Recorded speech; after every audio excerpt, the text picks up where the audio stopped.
Assalamualaikum warahmatullahi taala wabarakatuh.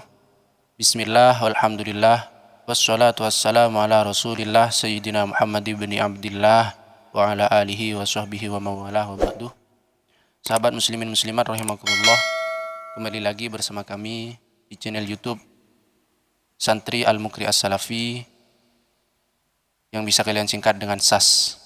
Jadi pada kesempatan video kali ini kami akan mengkaji salah satu kitab yang sudah masyhur di seluruh dunia, yaitu kitab yang bernama Safinatun Najah. Jadi kitab ini sudah sangat terkenal di kalangan masyarakat ataupun di kalangan pesantren-pesantren yang ada di dunia ini. Sebelum kita membahas kitab ini, alangkah baiknya bagi kami untuk mengenalkan siapakah pengarang dari kitab Safinatun Najah ini. Jadi pengarang dari kitab ini ialah Syekh Al-Alim Al-Allamah Salim Ibnu Abdillah Ibnu Sa'di Ibnu Abdillah Ibnu Sumair Al-Hadrami Asy-Syafi'i.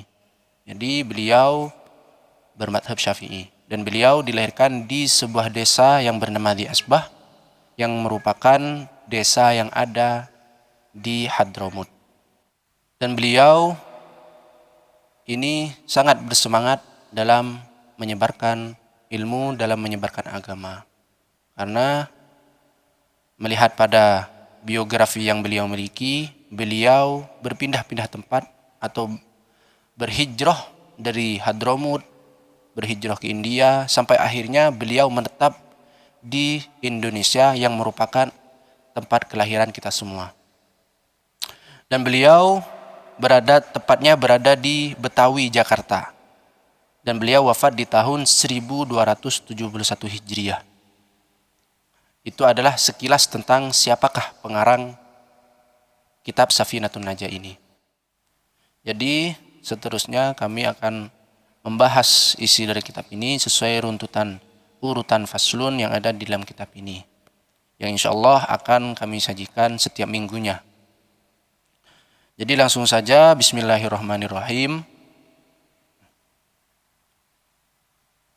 Faslun Arkanul Islami Khamsatun. Jadi faslun pertama dalam kitab ini ialah masalah Arkanul Islami. Arkanul Islam ini ada 5. Menurut pemahaman kami, mengapa Kiai Musannif di sini terlebih dahulu membahas ilmu tauhid atau bahasa lain ilmu kalam? Karena apa? Karena jika seseorang belum memahami tentang ilmu tauhid, belum mempelajari tentang ilmu tauhid, berdosa hukumnya jika orang tersebut belajar ilmu-ilmu yang lain. Jadi kita terlebih dahulu harus belajar, mempelajari tentang ilmu tauhid, kemudian ilmu yang lain yang wajib kita pelajari. Jadi maka dari itu Kiai Musannif di sini meletakkan faslun pertama dengan faslun Arkanul Islam atau faslun yang membahas tentang ilmu tauhid. Arkanul Islam, rukun. Oleh sebagian ulama didefinisikan dengan juz'un minal mahiyati la tatahaqqaqu illa bih. Jadi merupakan satu bagian yang termasuk dari hakikat tersebut, yang mana hakikat tersebut tidak akan pernah nyata kecuali dengan bagian tersebut. Itu adalah ta'rif daripada rukun. Sedangkan Islam, ta'rifnya ialah al-inqiyadu lil ahkami asyar'iyyatih, yang mempunyai arti tunduk atau menerima kepada hukum-hukum syariat. Itu ta'rif daripada Islam. Kesimpulannya, jika ada seseorang yang mempunyai keyakinan dan tunduk kepada hukum-hukum syariat seperti sholat, puasa, dan lain sebagainya, maka orang tersebut berstatus muslim. Ini orang yang tunduk kepada hukum syariat. Akan tetapi keyakinan dan penerimaan orang tersebut tidak bisa berdiri dan tidak bisa ada kecuali dengan melaksanakan rukun-rukun yang 5 ini. Itu adalah ta'rif, itu kesimpulan yang ada. Jadi rukun dan Islam ini harus ada semua. Jadi tidak hanya satu saja yang ada, melainkan harus ada semua. Dan perlu diketahui bahwasanya untuk kita bisa masuk ke dalam agama Islam harus memenuhi beberapa syarat. Yang pertama ialah harus mempunyai akal. Jadi orang yang mempunyai akal bisa masuk ke dalam agama Islam. Tidak seperti orang gila. Yang kedua yaitu baligh, sampai kepada batas yang wajib diperintah, itu baligh. Tanda-tanda baligh akan ada setelah faslun ini. Ikhtiar, yang ketiga ialah ikhtiar, berkehendak sendiri, mempunyai keinginan untuk masuk ke dalam agama Islam, bukan karena paksaan. Yang keempat, an-nutqu bisyahadatain, ialah mengucapkan dua kalimat syahadat, yakni asyhadu an la ilaha illallah wa asyhadu anna muhammadar rasulullah. Jadi harus ada pengucapan. Jadi jika ada orang kafir atau orang murtad ingin berpindah agama, ingin menjadi orang muslim, harus mengucapkan dua kalimat syahadat. Seterusnya ialah al-muwalah, terus menerus, tidak dipisah dengan perkataan lain. Seperti contoh, asyhadu an la ilaha illallah. Bang, saya beli tahunya bang. Bang, saya beli martabaknya. Nah, itu tidak bisa, dikarenakan apa? Ada pemisah di antara dua kalimat syahadat tersebut. Terus yang terakhir ialah at-tartib, berurutan sesuai dengan kalimat syahadat tersebut. Dalam artian, pertama kita harus iman terlebih dahulu kepada Allah Subhanahu wa taala, kemudian kita beriman kepada siapa? Kepada Nabi Muhammad SAW. Jadi tidak bisa jika kita balik seperti asyhadu anna Muhammadar Rasulullah, asyhadu an la ilaha illallah, tidak bisa. Jadi harus berurutan sesuai runtutan yang ada. Yakni beriman terlebih dahulu kepada Allah dan kemudian kepada Rasulnya. Itu adalah syarat supaya kita bisa masuk ke dalam agama Islam.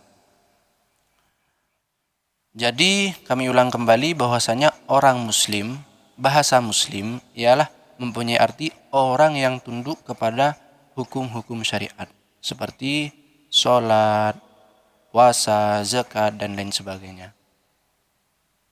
Itu adalah orang muslim, definisi dari orang muslim. Orang yang mempunyai keyakinan, orang yang menerima kepada hukum-hukum syariat. Dalam artian menerima bahwasanya hukum sholat itu berhukum wajib. Itu adalah muslim. Jadi itu adalah kesimpulan dari arkanul Islam. Dan rukun Islam ini ada 5. Yang pertama, syahadatu an la ilaha illallah wa anna muhammadar rasulullah. Yang mempunyai arti bersaksi bahwa tidak ada Tuhan yang wajib kita sembah dengan hak kecuali Allah Subhanahu wa taala, dan bersaksi bahwa Nabi Muhammad sallallahu alaihi wasallam adalah utusan Allah Subhanahu wa taala. Jadi rukun Islam yang pertama ialah syahadat. Syahadat di sini maksudnya ialah kita mempunyai keyakinan bahwa tidak ada Tuhan yang wajib kita sembah dengan hak kecuali Allah Subhanahu wa taala. Tuhan yang wajib kita sembah hanyalah Allah Subhanahu wa taala, tidak ada yang lain. Tidak ada matahari, patung atau sebagainya. Karena Tuhan yang ada di dunia ini hanyalah Allah Subhanahu wa taala. Dan mempunyai keyakinan bahwasanya Nabi Muhammad SAW ialah utusan Allah Subhanahu wa taala yang diutus kepada semua makhluk yang ada di muka bumi ini. Mulai dari manusia, jin, batu-batu yang ada, pepohonan, termasuk juga malaikat. Menurut pendapat yang muktamad. Jadi itu rukun Islam yang pertama. Mempunyai keyakinan bahwasanya Allah Subhanahu wa taala ialah Tuhan yang wajib kita sembah dan Nabi Muhammad adalah utusan Allah Subhanahu wa taala. Jadi itulah rukun Islam yang pertama. Syahadatu an la ilaha illallah wa anna muhammadar rasulullah. Rukun, ini syahadat yang bisa Islam kita berdiri, yang menyebabkan Islam kita berdiri, yang menyebabkan Islam kita kokoh, berdiri dengan tegak. Yang pertama ialah syahadat. Jadi di dalam syahadat ini mempunyai arti Tuhan yang wajib kita sembah itu siapa?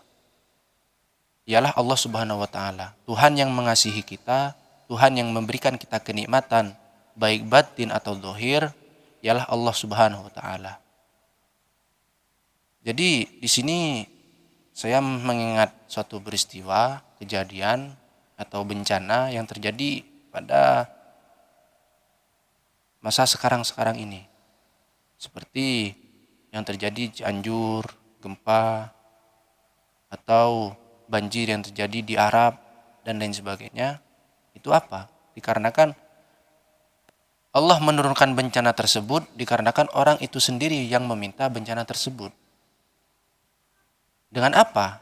Dengan tidak taat kepada Allah. Tidak menegakkan hak la ilaha illallah. Maksiat ada, tapi tidak ada yang melakukan amar ma'ruf nahi mungkar. Jadi kita patut bersyukur Indonesia masih ada Habibana Habib Rizik Syihab, Habib Bahar bin Smith, Habib Hanif Al-Attas yang masih berani untuk menegakkan keadilan dan kebenaran. Jadi kita wajib bersyukur Indonesia belum hancur, hanya sebagian. Dan mungkin di sana tidak ada yang melakukan amar ma'ruf nahi mungkar. Terlalu banyak kemaksiatan sehingga Allah menurunkan musibah di sana. Jadi kita pertama harus taat kepada Allah supaya kita tidak terkena bencana. Kedua, kita harus menegakkan hak la ilaha illallah yang merupakan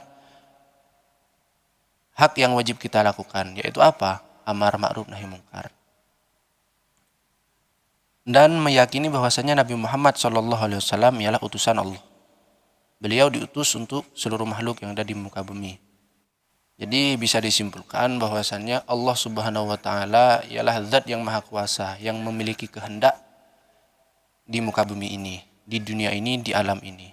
Jadi Allah yang memiliki kehendak semua, mulai dari bencana yang ada seperti yang saya sebutkan barusan, atau nikmat-nikmat yang diberikan kepada kita oleh Allah Subhanahu wa taala. Jadi kita perlu ingat kembali bahwasannya marilah kita melakukan taat kepada Allah Subhanahu wa taala, melakukan amar ma'ruf nahi mungkar supaya kita terhindar dari bencana-bencana yang ada. Sebelum kita tertimpa musibah, marilah kita melakukan amar ma'ruf dan melakukan taat kepada Allah Subhanahu wa taala.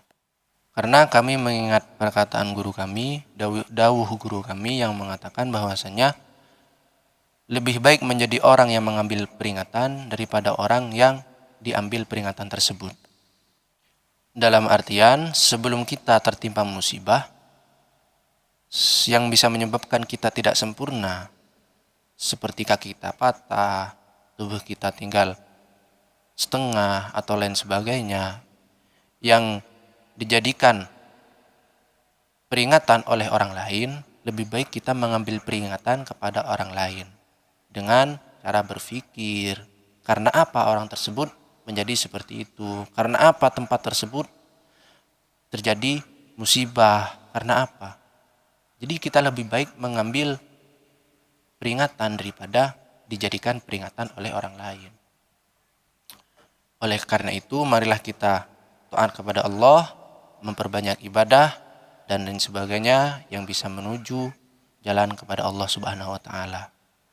Mungkin cukup sekian dari kami dan akan kami teruskan minggu depan, dan jika ada kesalahan kami mohon maaf yang sebanyak-banyaknya. Akhirnya dari kami, hadanallahu wa iyyakum. Assalamualaikum warahmatullahi wabarakatuh.